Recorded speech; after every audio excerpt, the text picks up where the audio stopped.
আদা, রসুন আর লেবু দিয়ে ম্যারিনেট করে রাখার পর তার ময়দা, ডিম আর নুন দিয়ে একটা ব্যাটার তৈরি করে নিয়েছিলাম, আর তার মধ্যে ভেটকি মাছগুলোকে চুপিয়ে ডিপ ফ্রাই করে নিয়েছিলাম। এত লোভনীয় একটা কালার হওয়ার পর না খেয়ে আমি কি করে থাকি, তাই কোনো দিকে না তাকিয়ে ফটাফট একটা দুটো তুলে নিয়ে টেস্ট করে দেখে নিচ্ছিলাম যে কেমন হয়েছিল খেতে। জাস্ট দারুণ হয়েছিল খেতে।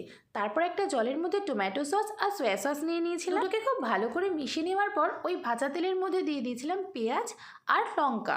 যে যেমন ঝাল খাও সেই পরিমাণে দিও। তারপর আমি এখানে দিয়ে দিয়েছিলাম ক্যাপসিকাম। সবজিগুলো একটু লাল লাল করে ভাজা হয়ে গেলে আমি সামান্য দিয়ে দিয়েছিলাম নুন আর একটু চিনি। সসের ব্যাটারটা করেছিলাম ওর মধ্যে সামান্য কর্নফ্লাওয়ার দিয়ে আমি এখানে ঢেলে দিয়েছিলাম। 3 থেকে 4 মিনিট কষানো হয়ে গেলেই এই মাছের চপগুলোকে আমি দিয়ে দিয়েছিলাম। এভাবেই 3 থেকে 4 মিনিট কষতে থাকলেই তোমাদের রেডি হয়ে যাবে চিলি ফিশ। ভীষণ সুন্দর লাগে খেতে, ভীষণ টেস্টি। আমি সামান্য জল অ্যাড করেছিলাম, জলটা ছিল অপশনাল, জলটা তোমরা নাও অ্যাড করতে পারো। এভাবে তোমরা একবার রেসিপিটা ট্রাই করে দেখতে পারো আর আমাকে জানিও কমেন্টে কেমন হয়েছিল খেতে।